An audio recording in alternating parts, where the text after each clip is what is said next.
মানে একটু গোপন সূত্রে খবর পেয়ে সকালে আমাদের চণ্ডীতলা থানার টিম আমাদের অফিসার ইনচার্জ অনিল রাজের নির্দেশ অনুসারে আমাদের এইচএসসি হাবিব মিডিয়া ও শেখালা টিভি, আমি শেখ হাবিব রয়েছি আপনাদের সঙ্গে।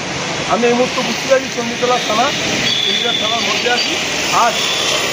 আজ গোপন সূত্রের খবর পেয়ে মশার কদমতলা যে রাজলক্ষ্মী ভাণ্ডার, সেই রাজলক্ষ্মী ভাণ্ডার থেকে উদ্ধার হয় 37,500 কিলো চাল ও আটা।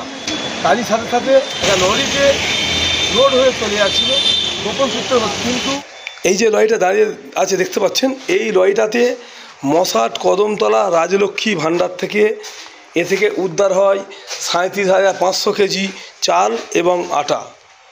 চণ্ডীতলা থানা প্রশাসনের তৎপরতায় আজ উদ্ধার হলো। মাল যাচ্ছিল অন্ধ্রপ্রদেশ। এই যে ট্রাকটার নম্বর হচ্ছে AP39VE7377, এই গাড়িতে লোড হয়ে মাল যাচ্ছিল। এই ট্রাকটিকে চণ্ডীতলা থানা প্রশাসন গোপন সূত্রের খবর পেয়ে সিজ করে।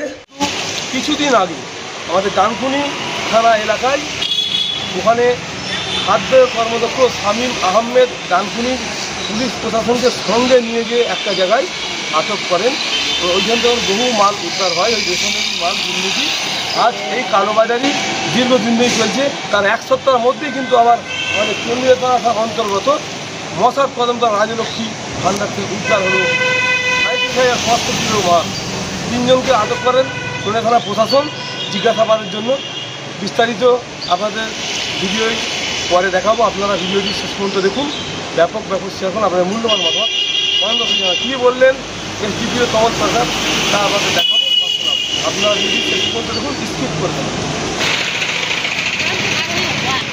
মানে একটু গোপন সূত্রে খবর পেয়ে সকালে আমাদের চণ্ডীতলা থানার টিম আমাদের অফিসার ইনচার্জ অনিল রাজের নির্দেশ অনুসারে আমাদের সাব ইন্সপেক্টর শুভ ঘোষ এবং সাব ইন্সপেক্টর মুজিবুর রহমান এরা মশার কদমতলায় রাজলক্ষ্মী ভাণ্ডার নামক একটি গোডাউনে তারা রেড করে এবং সেখান থেকে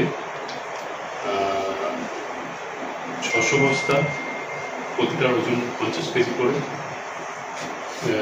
মোট 30,000 কেজি চাল, তারপরে আবার 50টি বস্তা 50 কেজি করে 2,500 কেজি চাল, 2,500 কেজি ময়দা এবং আবার 100টি প্যাকেট 50 কেজি করে 5,000 কেজি ময়দা, সর্বমোট 37,500 কেজি যেটা পিডিএস প্রোডাক্ট আছে, রেশনের প্রোডাক্ট, যেগুলো বেআইনিভাবে যেগুলো অন্য জায়গায় পাচার হচ্ছিল সেইগুলো আমরা উদ্ধার করি। তো এখনো অবধি আমরা 3 জন ব্যক্তিকে জিজ্ঞাসাবাদের জন্য নিয়ে এসেছি। তাদেরকে জিজ্ঞাসাবাদ করে আমরা তদন্ত আরও এগিয়ে নিতে পারি। এই উদ্দেশ্যে আমাদের একটি সুমোটো কমপ্লেন্ট হচ্ছে, সেটার বেসিসে কেস হচ্ছে এবং এরপর পরবর্তী তদন্তের পর্যায়ে আমরা পৌঁছাবো। এবং একটি ট্রাক আমরা সিজ করি যার নাম্বার AP39VE7377। এখনো পর্যন্ত পিটিএস এর যে মালগুলো পাওয়া গেছে তার মধ্যে 8 প্যাকেট পাওয়া গেছে বলে জানা যাচ্ছে। 9 প্যাকেট পাওয়া গেছে। এর সঙ্গে 8 প্যাকেট ছিল বলে জানা যাচ্ছে। সেটা আমরা ভেরিফাই করছি। এখন দেখছি যে মানে এখন অব্দি আমরা জানতে পেরেছি যেটা ময়দা আছে, আটা আছে,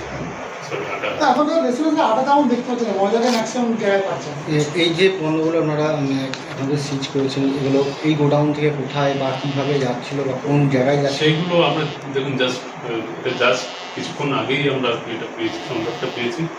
তো 3 জন ব্যক্তিকে আনা হয়েছে, তাদেরকে জিজ্ঞাসাবাদ করছি। এরপর তদন্ত করে এটার কি কোথা থেকে এগুলো আসছে এবং কোথায় সেগুলো পাচার হচ্ছে সেগুলো তদন্ত করে আমরা জানতে পারবো। এটা কতদিন ধরে চলছিল এখনো সেটা আমরা জাস্ট ওটা ইনভেস্টিগেশন করে আমরা জানতে পারবো, তখন আপনাদের জানিয়ে দেবো। যাদের নিয়ে আসা হয়েছে আটক করে তাদের নামগুলো এক্ষুনি ডিসক্লোজ করতে পারছি না তদন্তের স্বার্থে, ঠিক আছে। তারা 3 জনে কি ব্যবসায়ী ছিল না আদার্স? ব্যবসায়ী ছিল এবং অন্যান্য এরাও ছিল।